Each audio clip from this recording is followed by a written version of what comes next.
Hello everyone, आपके ही channel all in one exam pass पर आप सभी का स्वागत है। आज मैं क्लास 10th के यानी मैट्रिक एग्जामिनेशन जो 2024 में होने वाली है उसका मैं हिंदी के मोस्ट इम्पॉर्टेंट ऑब्जेक्टिव क्वेश्चन आपके लिए लेकर आया हूँ, जो आपके लिए काफ़ी यूजफुल साबित होने वाले हैं। तो आप लोग इस वीडियो को शुरू से लेकर पूरे अंत तक देखिएगा, बीच में स्किप नहीं कीजिएगा। अगर आप लोग इस वीडियो को शुरू से लेकर अंत तक नहीं देखिएगा तो इसमें से बहुत ही मोस्ट इम्पॉर्टेंट क्वेश्चन आपसे छूट जाएंगे। अगर आप लोग चाहते हैं कि सभी सब्जेक्ट का वीडियो देखें तो हमारे चैनल पर आप लोग जाके देख सकते हैं। वहाँ पर बहुत ही इंपॉर्टेंट सब्जेक्ट का हम लोग क्या रखे हैं, वहाँ पर वीडियो डाल रखे हैं, वहाँ से आप लोग देख सकते हैं। तो चलते हैं इस वीडियो के पहले प्रश्न की ओर। क्या कह रहा है? पहला प्रश्न कह रहा है, सुमित्रानंद पंत ने मिट्टी की प्रतिमा उदासीनी किसे कहा? मोस्ट इंपॉर्टेंट क्वेश्चन है आपके हिंदी के लिए। कह रहा है कि सुमित्रानंदन पंत ने मिट्टी की प्रतिमा उदासीनी किसे कहा है? इसका राइट आंसर होगा आपका ए नंबर, या सॉरी दोस्तों डी नंबर होगा, यानी भारत माता को कहा है। किसे कहा है? भारत माता को। अगला सवाल है, सुमित्रानंदन पंत का जन्म कहाँ हुआ था? कह रहा है कि सुमित्रानंदन पंत का जन्म कहाँ हुआ था?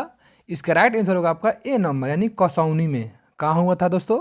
कसौनी में हुआ था। अगला सवाल है आपका, सुमित्रानंदन पंत की माता का नाम क्या है? Most important question. कह रहा है कि सुमित्रानंदन पंत की माता का नाम क्या है? इसका राइट आंसर होगा आपका ए नंबर, यानी सरस्वती देवी। क्या नाम है? सरस्वती देवी। आपका अगला सवाल है, पंत जी के पिताजी का नाम क्या है? पंत जी के पिताजी का नाम क्या है? इसका राइट आंसर होगा ए नंबर। देखिए दोस्तों, मैं जितने भी आपको प्रश्न बता रहा हूँ वो आपके 2024 के मैट्रिक परीक्षा के लिए काफ़ी यूजफुल है, इसलिए आप लोग इस वीडियो को शुरू से लेकर पूरे अंत तक देखिएगा। आपका अगला सवाल है, पंत जी ने हाई स्कूल की शिक्षा कहाँ पाई?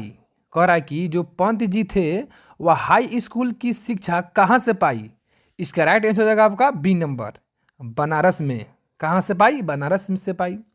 अगला सवाल है, पंत जी का जन्म कब हुआ था? कह रहा है कि पंत जी का जन्म कब हुआ था?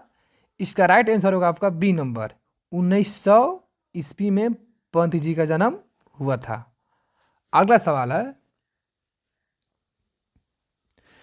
पंत जी का निधन कब हुआ था? यह भी क्वेश्चन बार बार पूछा जाता है। कह रहा है कि पंत जी का निधन, निधन का मतलब होता है दोस्तों मृत्यु, यानी कह रहा है कि पंत जी का मृत्यु कब हुआ था? इसका राइट आंसर होगा ए नंबर, 29 दिसंबर 1977 को पंत जी का देहांत हो गए थे, यानी मृत्यु हो गया था।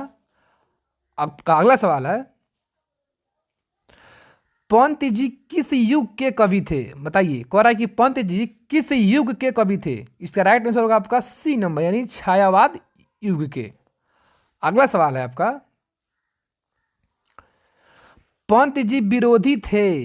कह रहा है कि पंत जी किसके विरोधी थे? इसका राइट आंसर होगा आपका बी नंबर, यानी अतिवादिता का। किसका विरोध थे? अतिवादिता का। अगला सवाल है आपका, पंत जी का अंतिम काव्य था। पंत जी का अंतिम काव्य क्या था? उसका नाम क्या है? इसका राइट आंसर होगा आपका डी नंबर, युगपथ। जो युगपथ है वह पंत जी का क्या था? यानी अंतिम काव्य था। आपका अगला सवाल है, युगवाणी किनकी रचना है? कह रहा है कि युगवाणी किनकी रचना है? इसका राइट आंसर होगा आपका सी नंबर, यानी सुमित्रानंद पंत की रचना क्या है? युगवाणी। अगला सवाल है, पतंजी। कह रहा है कि पंत जी को किस रचना पर भारतीय ज्ञानपीठ पुरस्कार मिला? मोस्ट इंपॉर्टेंट क्वेश्चन है आपके लिए, इसको हम बोलेंगे वीवीआई, जो आपके एग्जाम में हो सकते हैं। कह रहा है कि पंत जी को किस रचना पर भारतीय ज्ञानपीठ पुरस्कार मिला? इसका राइट आंसर होगा सी नंबर, चिंदवरा। किसके लिए? चिंदवरा। अगला सवाल है, भारत माता कविता के रचनाकार है।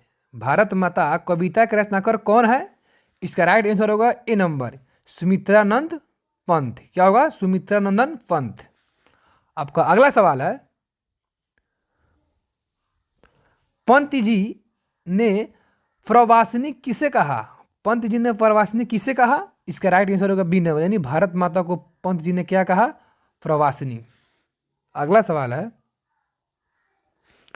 कवि पंत जी को किसका हास्य भी राहु ग्रसित दिखाई पड़ता है? कह रहा है कि पंत जी को किसका हास्य भी राहु ग्रसित दिखाई पड़ता है? इसका राइट आंसर होगा आपका सी नंबर, भारत माता का। अगला सवाल है आपका, सुमित्रानंद पंत किस युग के कवि है? सुमित्रानंद पंत किस युग के कवि है? इसका राइट आपका आंसर हो जाएगा सी नंबर, छायावाद युग के। अगला सवाल है, पंत जी को कह रहा है कि पंत जी को किस रचना पर ज्ञान पृष्ठ पुरस्कार प्राप्त हुआ? इसका राइट आंसर हो जाएगा आपका ए नंबर, यानी चिदम्बरा। अगला सवाल है आपका,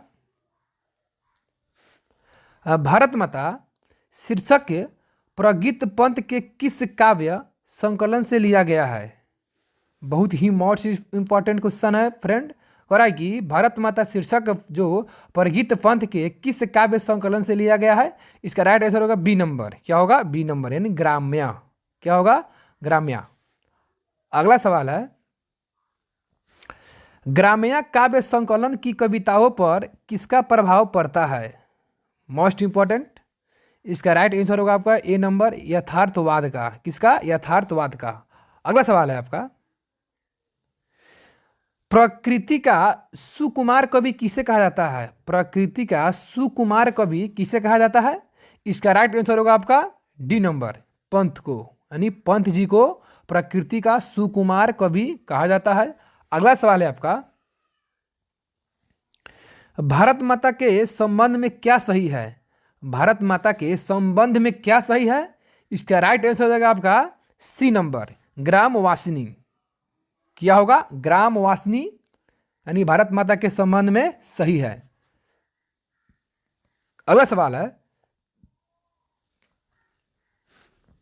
सरेंद्र हासनी कौन है? सरेंद्र हासनी कौन है? इसका राइट आंसर हो जाएगा आपका डी नंबर, यानी भारत माता। अगला सवाल है आपका, गीता प्रकाशनी किसके लिए प्रयुक्त है? गीता प्रकाशनी किसके लिए प्रयुक्त है? इसका राइट आंसर हो जाएगा आपका सी नंबर, सीता माता। किसके लिए? सीता माता। अगला सवाल है आपका, पंत का जन्म कहाँ हुआ था? पंत का जन्म कहाँ हुआ था? बताइए फ्रेंड, इसका राइट आंसर क्या होगा? इसका राइट आंसर होगा आपका बी नंबर, कौसानी अल्मोड़ा में। कहाँ हुआ था? कौसानी अल्मोड़ा में हुआ था। अगला सवाल है आपका, पंत ने काव्य लिखा था। पंत ने काव्य लिखा था, उस काव्य का क्या नाम है? इसका राइट आंसर होगा आपका डी नंबर, लोकयातन। क्या लिखा था? लोकायतन। अगला सवाल है आपका, गंगा यमुना को कवि ने किसके रूपक के रूप में प्रस्तुत किया है? कह रहा है कि गंगा यमुना को कवि ने किसके रूपक के रूप में प्रस्तुत किया है? इसका राइट आंसर होगा आपका सी नंबर, भारत माता की दो आंखें। भारत माता की दो आंखें। आपका अगला सवाल है, तरुतल निवासिनी के माध्यम से कवि ने भारत के निवासियों का कैसा चित्रण किया है? इसका राइट आंसर होगा आपका ए नंबर, यानी दीनता। अगला सवाल है आपका, शरतेंदु का शाब्दिक अर्थ है। शरतेंदु का शाब्दिक अर्थ क्या होता है? इसका राइट आंसर हो जाएगा आपका डी नंबर, शरद ऋतु का चंद्रमा। क्या होता है शरतेंदु का मतलब? शरद ऋतु का चंद्रमा। यह क्वेश्चन बहुत ही इंपॉर्टेंट है। अगला सवाल है, क्रंदन का अर्थ है। क्रंदन का अर्थ क्या होता है? बताइए, इसका आंसर क्या होगा? इसका राइट आंसर होगा आपका ए नंबर, रोना। क्रंदन का मतलब होता है रोना। क्या होता है क्रंदन का मतलब? रोना। अगला सवाल है, तप संयम कौन सा समास है? कह रहा है कि तप संयम कौन सा समास है?